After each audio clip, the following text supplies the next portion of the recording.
Sure is weird not having the Supra in here. So, as you guys know, the Supra is at the paint shop now, and since there is no car in the way, I can now finally get into working on everything else that I have been wanting to do. I don't know how long it's going to take for the Supra to get finished, and that's perfectly fine. I want it to be the absolute best that it can be. So, we've got all this room here, and it's time to start working on the engines.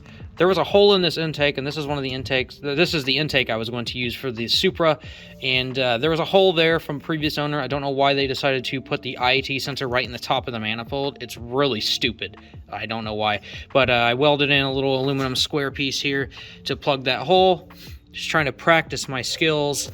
It's really crazy. Apparently, I don't know how to do stainless steel, but apparently I can weld aluminum. So, yeah, now I'm running before I can walk. It's not perfect, but it is definitely going to hold. I mean, it's not like it's extremely ugly either. Full plan here is to go back through, clean up the transmission. Actually, not really. It doesn't even need to be cleaned. It's not dirty at all.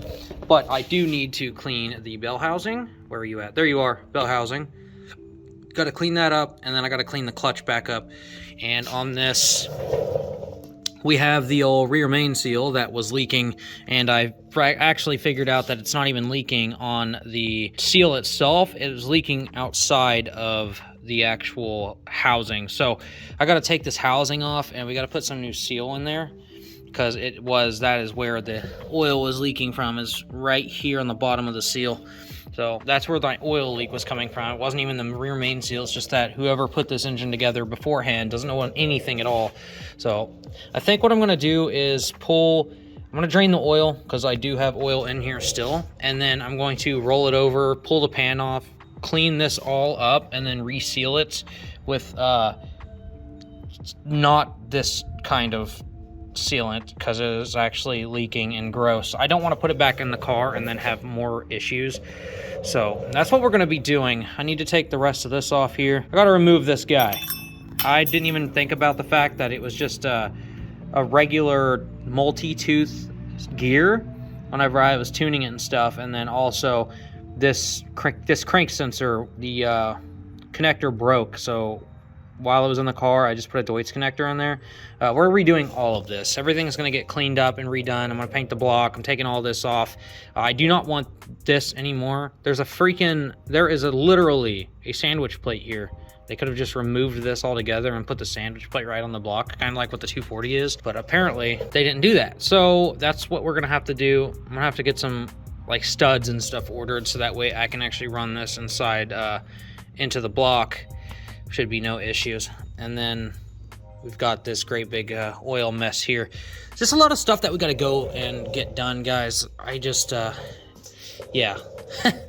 Got these cam gears that are going to be going in, well, one of them will be going into the 240. I need to adjust the exhaust cam so that way it's properly set for the 276 cams that are in that car. We've just got so much to do. I am so excited. I cannot wait for the Supra to get done. Then I'm going to go tune Alex's Evo, but this time when I tune his car, I'm not going to take the Supra to his house, because last time that happened, damn old deer came out of nowhere and decided it didn't like me. And I'm still pretty stoked about this, guys. It may not be perfect, but it's not extremely ugly either, and it's going to be functional. So along with cleaning and everything, all the stuff that I'm planning on doing here with this old girl, there's a couple things I'm actually going to be modifying. I will be getting rid of this and this.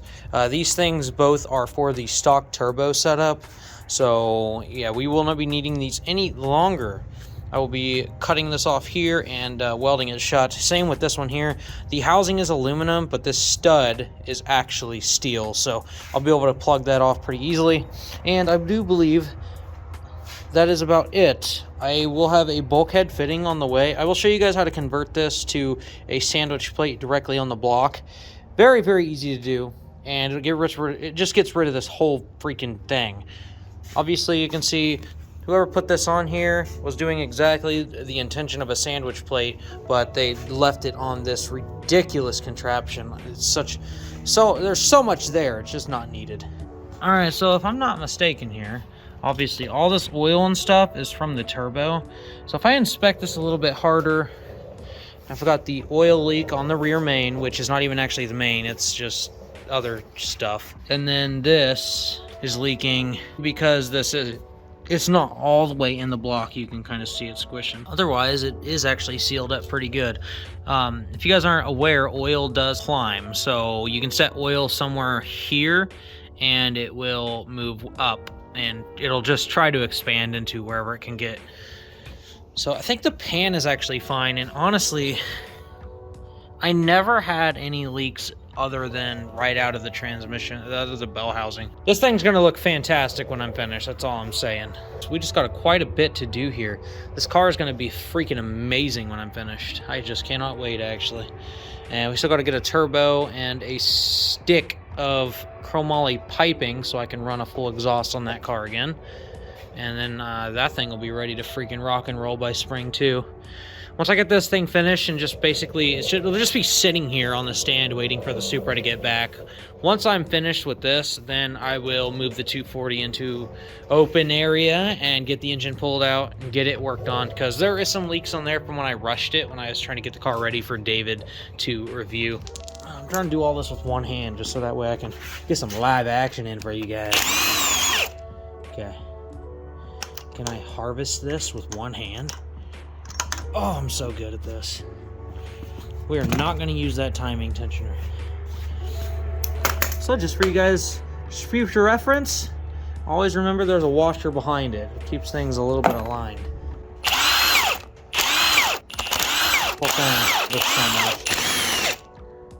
And I think that's all of them. Definitely going to go through my bolt bin and get some new bolts. These guys are a little gross. I'm going to run these through the ultrasonic cleaner. It needs some love too.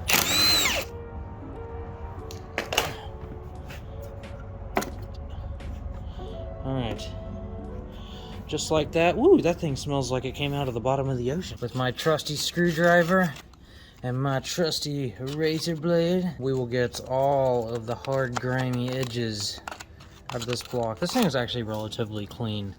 Honestly, I'm very, very surprised. I know that on some of my other engines, oh my lord, what the heck is even happening? Very, very meticulous. This is basically what I do every single time I clean one of these. A little tool that I devised, I know there's a proper tool for this, but these timing gears, they've got two, pretty sure they're M6 or M5 or M6 thread. And what I've done here is, this is a steering wheel puller, and I've drilled holes in the ends of them where you would actually grab the steering wheel hub and pull it off. And what I also do is I use a 1/2-inch socket adapter. You can use whatever it is, just don't get anything stuck in the threads, or bottom it out all the way if you can. Just don't hit the threads. And I just basically thread these guys into this, and then I bottom the bolt out in here, well, wherever it stops. I press it against there to pull that off. Let me get it set up real quick. Happens really, really quick. It's very simple. Probably the easiest thing ever, honestly. There's no pressure really, unless like it's been on there for ages and or maybe sat out in the rain. It's pretty easy. Comes right off. Make sure you guys remove this tab. This little tab sits here. The reason that I'm doing this is because we're switching to the 36.2 gear, which is the VVT-I gear. There's more trigger points on it, more accurate. Well, there it is. So also, here's one of the really big issues that comes with the non-VVT-I gears. This back plate can separate. This little tab here can break off, and this can freely turn. And when that happens, you can kind of guess that the timing triggers would be way off, and things will go downhill really quick from there. So that's another reason why we're switching out. It's like whoever put this seal in there did a real fine job smacking the crap out of it. Toyota small Toyota gaskets. All right, what we got in here? Got a mess. Oh, what do we got? What's this? I think this is my front main. How many of these do I have? A lot. I don't know what that is. Is that a transmission seal? Pretty sure that this is the front main seal. Yep, that's the guy. Nice and new. Well, I was gonna film it, but yeah, this is actually kind of hard. This is a little old, isn't it? Nice. Yep, she was definitely leaking out of there, huh? Crazy, man. There's the oil collar. This was the gear for the oil pump. right on the inside here. There's a couple of zero tolerance gears that bind together to create suction, and then it just pumps it throughout the engine. Real simple how this works. That went the wrong way.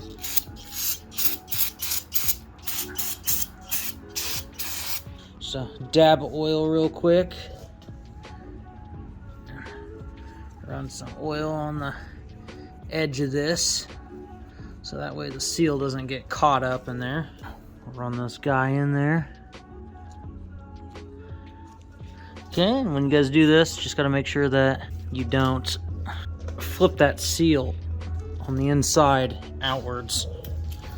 So then we'll take a flat end of something and we'll just tap it with the hammer nice and gently all the way around. So we got this side, the front side. Thing is really clean now, and then so here is just an example of how dirty the thing was before. Well, massive difference. There's some little spots that I can't get into, so I'm gonna have to like really scrub in there to get this out.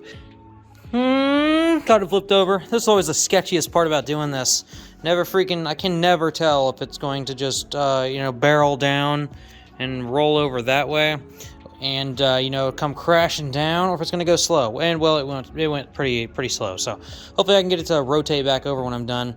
I also forgot the fact that there's always gonna be a little bit of water still in the block, so when I flipped it over, made kind of a mess. I need to get this thing done, because once this engine is done and everything's like all bolted up on it, then I can pull the engine out of rice box and get that car finished. Literally the only thing I have to do when I get my turbo, I already got my relocation kit for the alternator, so I gotta put the alternator on the other side of the engine, have that all mounted. That's all finished over there. It's all finished. When I get the turbo mounted on this side, all I have to do is build the intercooler pipe from the turbo to the intercooler, and I have to change that great big 60mm gate flange, which is kind of outrageous. I don't want that. I'm going to take that off, and I'm going to put a reducer on there to a 44mm.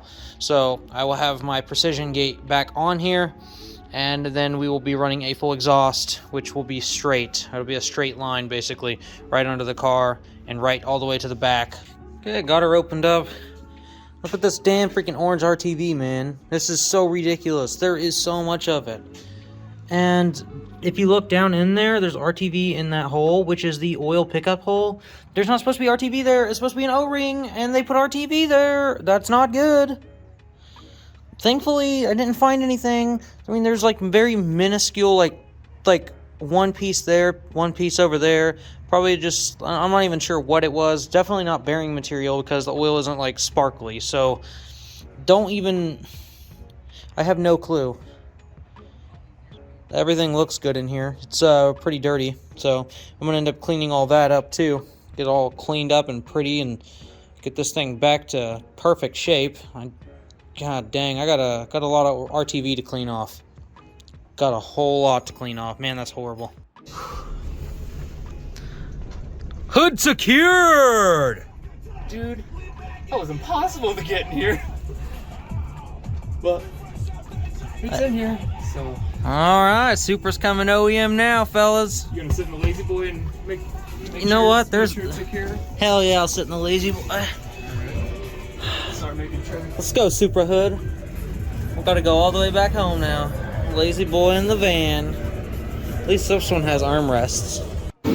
Alright guys, got this pan off here. And yeah, we're gonna go over a couple things here. Some of the things that just kind of really annoy me about some of the things that people actually do. So, first off, stop using orange RTV to seal stuff. Just want to let you guys know that this is a different day, and so it's kind of cold, and I got the heater running. But right now, I'm actually kind of really frustrated because somebody actually thought this was okay. Stop using orange RTV for this. That is not for this. That orange RTV is not for this. They sealed the front of the oil pump with it too, which I'm probably just going to pull that off of there and re-seal it properly. And this O-ring, like I was saying earlier in the video, they RTV'd it also. You know what's wrong with this O-ring? It's one of the things I've talked about a lot of in a lot of my older videos, including with the seals and stuff. where you check your seals to make sure that they are not plastic. All right, I pulled this out because I was going to just replace it, and well, it broke. Look, it just broke. They are plastic now. All right, these are old. They need to be replaced.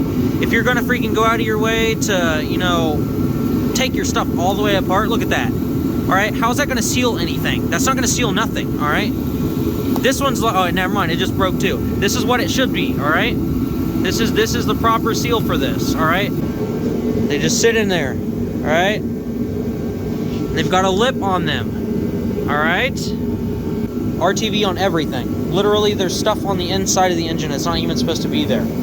How this engine never had an issue is beyond me. Look how terrible this is. It's freaking everywhere. He didn't even clean up the OEM like seal. Like the OEM stuff is still in here, man. Like this is so frustrating. Dude, if you have no intention of doing things the right way, or looking it up, or maybe getting some help, or even maybe just going on YouTube and searching up videos like what I make to learn something, then you need to not be messing with cars, because this right here, this is not okay.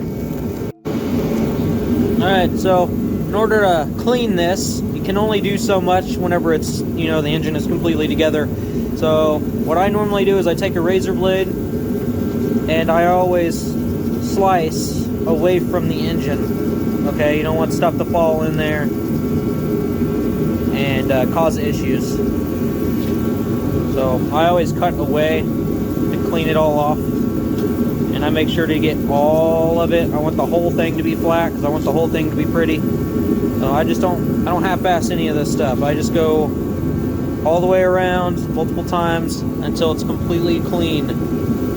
If I have to take a little bit of Scotch-Brite to it, I will.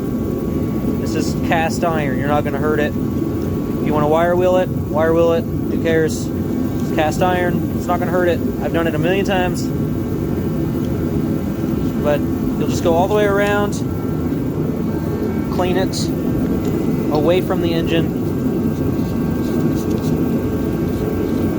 If you drop anything in there, do what you can to get it out. Don't leave it in there. I mean, if anything falls in here, it's obviously just going to fall right back into the pan. Anything that's in here isn't going to be an issue.